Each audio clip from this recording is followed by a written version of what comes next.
लोकसभा का पहला दिन नए सांसदों को शपथ दिलाने का रहा। प्रोटेम स्पीकर भर्तृहरि महताब, जो कि बीजेपी के एमपी हैं, उन्होंने प्रधानमंत्री नरेंद्र मोदी को सबसे पहले शपथ दिलाई और इसके साथ ही शपथ का सिलसिला शुरू हुआ। इसके बाद प्रोटेम स्पीकर भर्तृहरि महताब ने कैबिनेट के तमाम मंत्रियों को शपथ दिलाई। सबसे पहले राजनाथ सिंह, फिर अमित शाह, उसके बाद नितिन गडकरी। इन नेताओं ने बारी बारी से कैबिनेट के लोगों ने शपथ ली। सत्र के पहले ही दिन सरकार और विपक्ष के बीच टकराव भी शुरू हो गया है, जब विपक्ष ने प्रोटेम स्पीकर पद पर 8 बार के कांग्रेस सांसद के सुरेश की दावेदारी की अनदेखी का आरोप लगाया। इंडिया गठबंधन ने विपक्ष के नेताओं के उन नामों को वापस लेने का फैसला किया जिन्हें प्रोटेम स्पीकर महताब के सहयोग के लिए आगे किया गया था। टीआर बालू सहित 3 नेता शपथ के लिए नहीं पहुंचे। नवनिर्वाचित सांसदों के शपथ ग्रहण के बीच इंडिया ब्लॉक ने संसद के बाहर विरोध प्रदर्शन किया। हाथों में संविधान की कॉपी लिए विपक्षी सांसदों ने सरकार पर संविधान पर हमले का आरोप लगाया। राहुल गांधी ने क्या कहा, ये सुनते हैं। प्रधानमंत्री जी, अमित शाह जी कॉन्स्टिट्यूशन पर, संविधान पे कर रहे हैं, वो हमारे लिए एक्सेप्टेबल नहीं है, वो हम होने नहीं देंगे। इसीलिए हमने कॉन्स्टिट्यूशन, ओथ लेते हुए हमने कॉन्स्टिट्यूशन पकड़ा था। हमारा संदेश जा रहा है, हिंदुस्तान के कॉन्स्टिट्यूशन को कोई शक्ति नहीं छू सकती है। हालांकि विपक्ष ने लोकसभा सत्र शुरू होते ही अपने तेवर साफ कर दिए, लेकिन इससे पहले आज सुबह सत्र शुरू होने के पहले प्रधानमंत्री नरेंद्र मोदी ने कहा कि देश चलाने के लिए सहमति बहुत जरूरी है और उनका मकसद सबको साथ लेकर चलना है। देश की जनता विपक्ष से अच्छे कदमों की अपेक्षा रखती है। अब तक जो निराशा मिली है, शायद इस 18वीं लोकसभा में विपक्ष देश के सामान्य नागरिकों की विपक्ष के नाते उनकी भूमिका की अपेक्षा करता है, लोकतंत्र की गरिमा को बनाए रखने की अपेक्षा करता है। मैं आशा करता हूं कि विपक्ष उसमें खरा उतरेगा।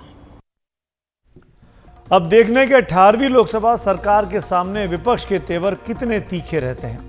इस सब के बीच आज जब सांसदों को शपथ दिलाई जा रही थी तो नई संसद में एक पुरानी परंपरा निभती हुई नहीं दिखाई दी। नई संसद में पहली बार नए सांसदों को शपथ दिलाई गई। सभी नवनिर्वाचित सांसद शपथ लेने के बाद जिस रास्ते से ऊपर गए उसी रास्ते से शपथ लेने के बाद वापस लौट गए। जबकि आप पुरानी तस्वीर देख सकते हैं, इसमें उस वक्त ये परंपरा थी कि सांसद शपथ लेने के बाद स्पीकर के चेयर के पास जाते, उनको नमस्कार करते, उनका अभिवादन करते और फिर स्पीकर के आसन के पीछे से दूसरी ओर से नीचे आते थे और फिर पक्ष और विपक्ष के नेताओं को नमस्कार करते हुए, अभिवादन एक दूसरे का स्वीकार करते हुए अपनी सीट की ओर आगे बढ़ जाते थे। परंपरा में ये बदलाव इस नई लोकसभा में इस पहली बार आज दिखाई दिया है। इस बदलाव पर हमने लोकसभा के पूर्व महासचिव पीडीटी आचार्य की राय जानी कि आखिरकार ये क्या हुआ, वो क्या कहना चाहते हैं। नहीं, आज जिस तरह से ये ओथ टेकिंग हुआ है उसको देखते हुए ऐसा लगता है कि वो पुरानी परंपरा जो खत्म हो गई है। पुरानी परंपरा के मुताबिक वो रूलिंग पार्टी के जो मेंबर्स हैं वो प्रधानमंत्री के सहित जो मेंबर्स आके वो शपथ लेते थे, उसके बाद वो स्पीकर के चेयर तक जाते थे, स्पीकर को नमस्ते करके उसके पीछे से जो प्रतिपक्ष के बेंचेस है उसकी तरफ वहां नीचे उतर के प्रतिपक्ष के लोगों का अभिवादन करके आगे बढ़ते थे, अपने सीट पर जाते थे। और जो प्रतिपक्ष के मेंबर्स है वो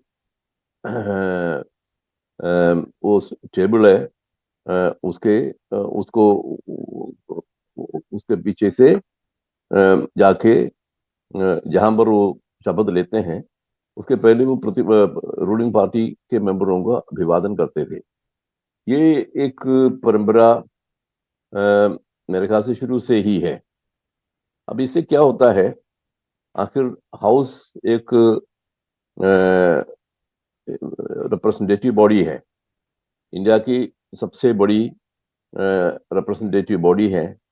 अम, तो वहां पर एक दूसरे के बीच में जो भाईचारे की जो भावना बढ़ाने में ये सहायक होती थी, क्योंकि ये दुश्मन नहीं है, एक दूसरे के पूरक है एक तरह से, रूलिंग पार्टी और ऑपोजिशन। हाउस में ऑपोजिशन रूलिंग पार्टी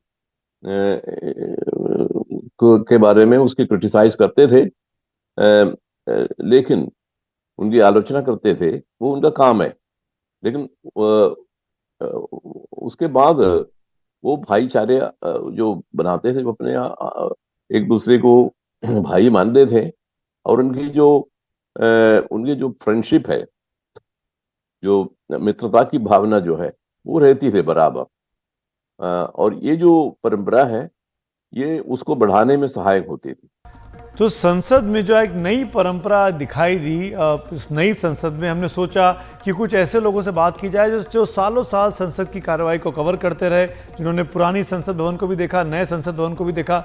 ऐसे एक वरिष्ठ पत्रकार हैं शेखर अय्यर, हिंदुस्तान टाइम्स में रहे हैं, हमारे साथ जुड़ रहे हैं। शेखर जी, आपने देखा होगा आज जब शपथ हो रही थी, स्पीकर के पीछे से निकलकर नहीं गया, एक दूसरे की तरफ अभिवादन जो होता था एक दूसरे के सामने से निकलकर, वो परंपरा नहीं दिखाई दी। क्या कहना चाहेंगे आप इस नई परंपरा के बारे में? कैसा लगा आपको ये परंपरा का कारण, ये देखिए, एक परंपरा उस समय का था जब ऑपोजिशन सरकार की मैंडेट को रेस्पेक्ट करती थी और सरकार ऑपोजिशन की भूमिका को रेस्पेक्ट करती थी। लेकिन 2014 से हम क्या देख रहे हैं? ऑपोजिशन ने 2014 को मैंडेट जो मोदी जी को मिला उसको कभी रिकॉग्नाइज नहीं किया। 19 में भी वही बात आई, मैंडेट को रिकॉग्नाइज किया। अभी 24 में कह रहे हैं मोदी जी को मैंडेट ही नहीं है। जब ऑपोजिशन प्राइम मिनिस्टर को प्राइम मिनिस्टर के रूप में नहीं देख रहे हैं, तो इसमें जो परंपरा जो पहले रही है, क्योंकि आज भी देखिए मोदी जी शुरू में क्या बोले कि अभी हमें सब सरकार चलाने के लिए बहुमत चाहिए, लेकिन देश चलाने के लिए सहमति चाहिए। तो उनका तरफ ये तो कंसेंसस नोट है। लेकिन ऑपोजिशन खास करके जब से राहुल जी के नेतृत्व में चल रहा है, तो राहुल जी ने तो तय कर लिया कि ये सरकार ज्यादा दिन चलेगी नहीं, तो ये सरकार को हम क्यों स्वीकार करना है, ये सरकार को क्यों रिकॉग्निशन देना है। इसीलिए जो दृश्य आपने जो हाउस के अंदर देखा, वो केवल वही दृश्य जो पिछले 5 साल से चल रहा है, मैं तो कहूंगा 10 साल से चल रहा है।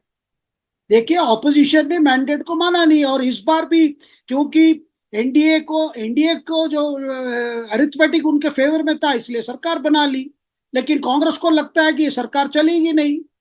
देखिए, उस जमाने की जो परंपरा की आप बात कर रहे हैं, उस समय बुजुर्ग कांग्रेस नेता थे, ये चीजों को समझते थे। लेकिन आज जो कांग्रेस के नेतृत्व राहुल जी के हाथ में है, उनकी अप्रोच अलग है।